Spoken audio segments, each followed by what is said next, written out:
Once upon a time, stories of fantasy. People suffering with OCD aren't living a fantasy. Even though there are a lot of myths that go around obsessive compulsive disorder, their stories are real. These are stories from the OCD side. Real people, real stories brought to you by FamilyOCD.com and InvisibleWheelchair.com. We want your story. Go to InvisibleWheelchair.com and contact us to tell us your story here.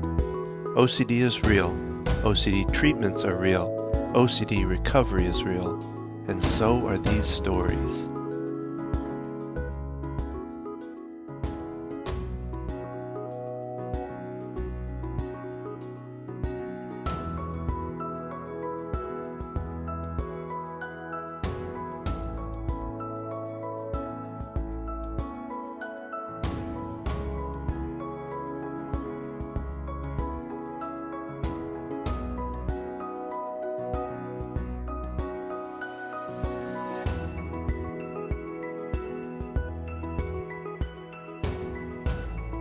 So, Erin, thank you so much for being part of the Invisible Wheelchair podcast, Stories from the OCD Side. I'm looking forward to hearing the story that you have for us today.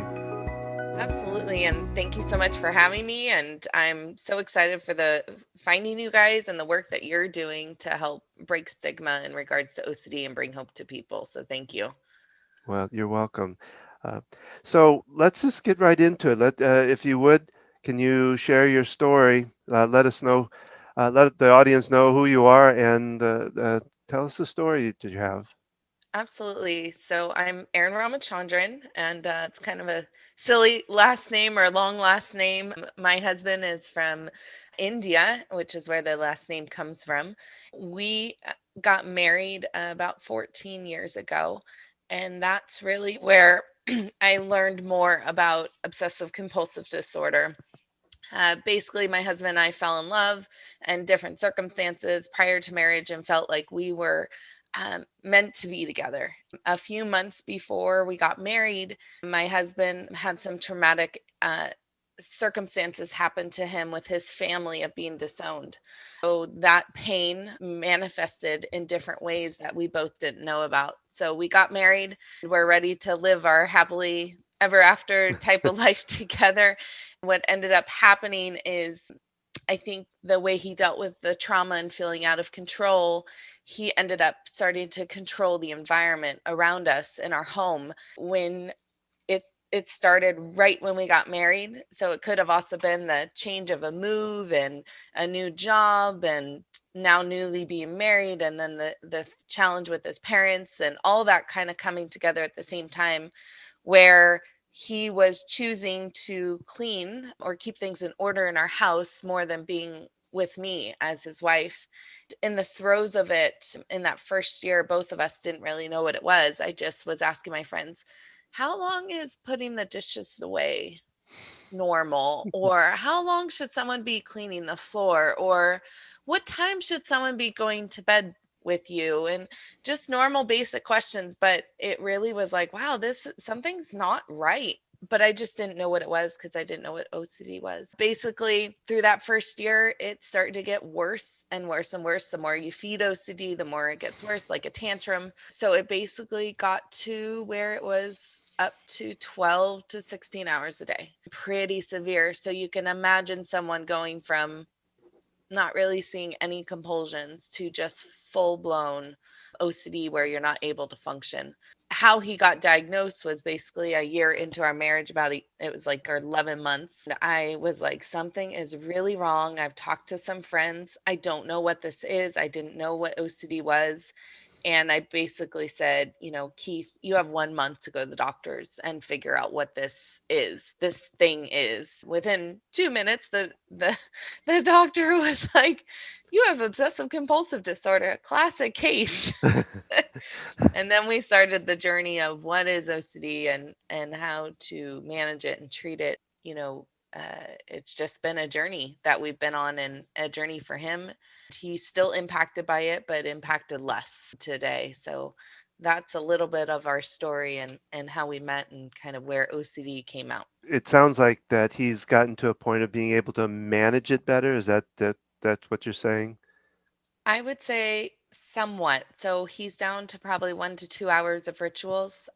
His main challenge right now is with the shower, with getting out of the house, time management. And unfortunately, time management is a big thing in our society. If you can't show up to a job on time, if you can't get to an appointment on time, if you can't get to your doctor's appointment on time, those all get impacted. Or you want to meet a mentor, you can't meet them on time. So it's still very much impacts his life on a daily basis where he's not able to function like he was pre-marriage. Job wise, how's that has it affected him as far as his job? From a job perspective, he's actually been in and out of jobs and he has two master's degrees, one in information technology and one in philosophy of religion and ethics. So he's super intelligent and has a lot of gifts and talents. Yeah, the OCD time management has caused where he's lost many jobs. Now we're working at, well, what jobs do you not need time management? He built the website for us and another nonprofit. He also is starting to write a book. So we're looking at other ways that he can use his gifts and talents, but it might not be in the traditional ways that people would hope or desire because of the disability. You talk about an invisible wheelchair, right? This is a disability and he's not on disability. We're looking into that. The idea that it does impact normal functioning of working or doing an 8 to 5 job that most people would do. How do you see it affecting your relationship? It affects our relationship in many, many ways. From a standpoint of time management, wanting to hang out together and him not being able to make it to whatever we want to hang out with. It impacts intimacy, and in the marriage it impacts the ability to do things together. It impacts just him feeling good about himself. A lot of health in relationships is people feeling healthy themselves and then being able to use that health to be able to help others. And when someone's struggling with OCD, feeling different, their self esteem is lower, their self confidence is lower. For my husband, he struggles with other disorders as well. And so he's got to have a big support team around him to be able to be his best self. And when we see the best Keith, it's amazing and everybody just loves it Hmm. because who he truly is an amazing person, and yet the disorder kind of takes that away. So there's a lot of, I would say, anger and feeling alone and feeling abandoned. There was one point in our marriage where it was kind of a turning point for us. I said, I feel so alone in this relationship. And I feel like OCD's the third wheel, or some of our therapists that we worked with are like, it's like a mistress. Then he said, I feel so alone and fighting OCD. And it was just like, wow, we both feel alone. And that was kind of a turning point for us to both be starting to fight the disorder together, which really helped us. And yet, talking today, I'm not saying that it's solved. It still impacts our life every day and it still creates where we have to figure it out. Are we going to be able to do this? So, yeah, hopefully that helps a little bit. So I'm going to ask a little different kind of question here. And do you see, I don't know, an upside to OCD too? I know we talk a lot about kind of the, I don't know, call it the bad side of it, or the struggle side of it and all of that. Do you see any kind of positive that comes from OCD? Yes, there are positives of OCD. So anybody can come over to our house anytime. Our house is always in order. Uh, so that's the one that people will say in a joking way, well, just have Keith come over to our house. And I said, well, his OCD is only with things he owns or feels like he owns. Yeah. So he can be in someone else's house that's not in order and not want to straighten it or whatever. So that's the first thing I would say, that our house is always in order. That's an upside. He's very organized. He's very diligent about paying bills. That's something he feels like he owns. So I never have to worry about a bill not being paid. If anything, the credit card companies love us because they get paid before the bill even drops. And I'm like, we have 30 days. And he's like, nope, nope, nope, we're going to pay it. And he pays the what has been spent to the date, not the statement amount. Okay. So the credit Actually, card companies they love us. they probably don't love you because they want the interest. They want That's true. they That's want true. the penalties. They want that That's true. extra cash. So Yeah. yeah.